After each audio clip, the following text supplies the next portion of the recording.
Movimentos eclodem em todo o Brasil, mostrando que há percepção racional de que não há justiça no país. Eu sou Marcelo Pontes e este é o Verdade Política, um canal que nunca defenderá a burrice.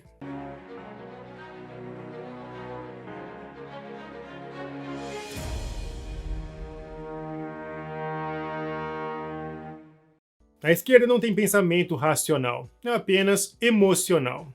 Por isso, sua cabeça é um caldeirão panfletário repleto de ideias perdidas e não coesas. Os mais antigos conhecem isso como cabeça de jirico, onde saem ideias igualmente de jirico. A palavra jirico é nordestina, o mesmo que asno ou burro. Essa associação é bem antiga. O asno, ou burro, é um animal teimoso e difícil de ser condicionado.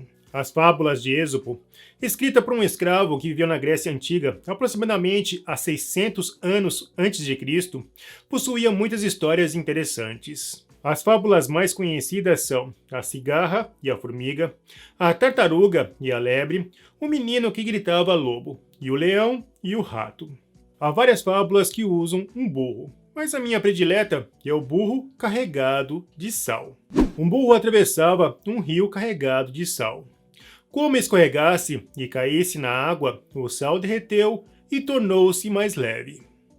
Feliz com isso, quando certa vez passava novamente perto do rio, carregando esponjas, acreditou que, se caísse de novo, também aquela carga se tornaria mais leve.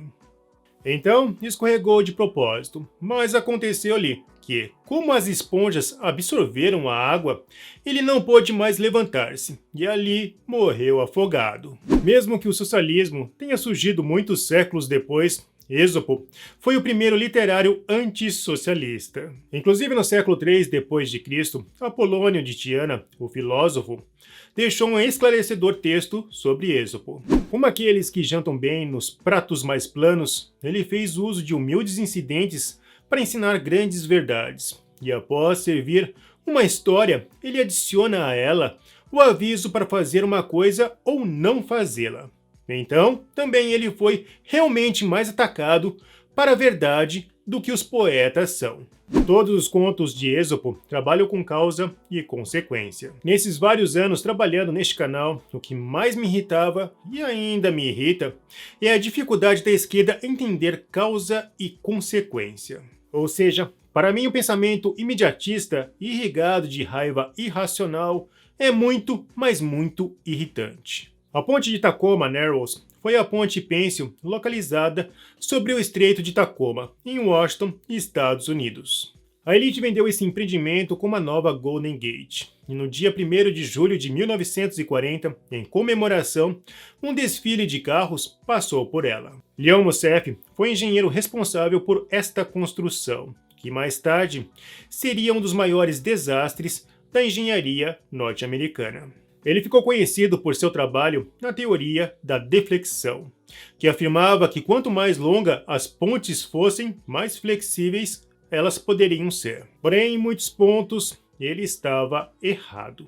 Toda vez que ventava, a ponte oscilava como se fosse um bêbado, e por isso recebeu um apelido galopante, Galloping Gerg. Com o tempo, sua enorme falta de flexibilidade e rigidez transversal torceu os tabuleiros da ponte. No dia 7 de novembro de 1940, ou seja, alguns meses após a sua inauguração, a ponte desabou.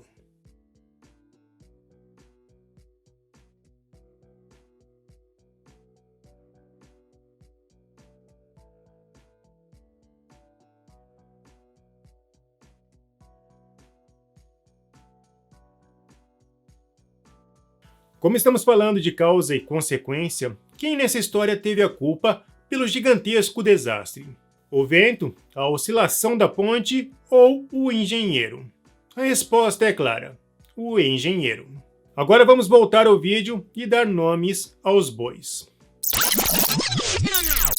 O momento conturbado do Brasil pode ser compreendido nesta análise metafórica. O engenheiro é o ministro Fachin. Os ventos é um processo natural. É a revolta de um povo que vê seu país na lama da impunidade, com corruptos sendo soltos e voltando para a política. E por fim, a ponte é o próprio Lula.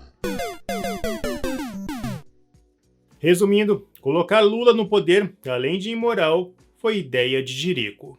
Em 1975, Gallop Gurg vira uma música de piano de salão e foi adaptada para se tornar um recorte de imbecilidade e distração.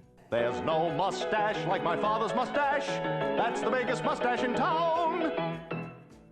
Toque enquanto eu saio, Johnny.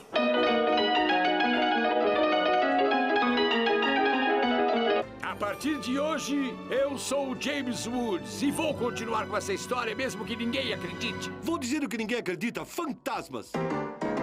Where did Robinson Crusoe go with Friday on Saturday night? Ah! Caramba, continue tocando, Johnny. A ponte de Tacoma tornou-se o símbolo de engenharia fracassada e os perigos da arrogância no design. 3 anos depois, o engenheiro Mossef infartou. Seu filho alegou que ele colapsou junto com aquela ponte. Hoje, os restos subaquáticos do tabuleiro da antiga ponte suspensa atuam como um grande recife artificial. Uma parte esquecida de um erro mortal. Este humilde narrador termina este vídeo mostrando que os ventos do leste, oeste, norte e sul do país já estão soprando com grande intensidade.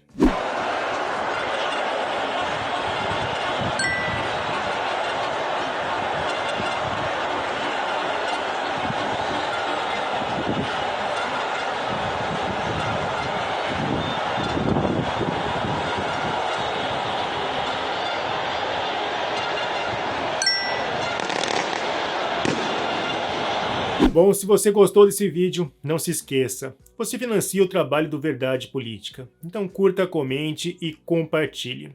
Clique no sininho para você receber as nossas notificações. E vamos continuar na luta em prol da verdade.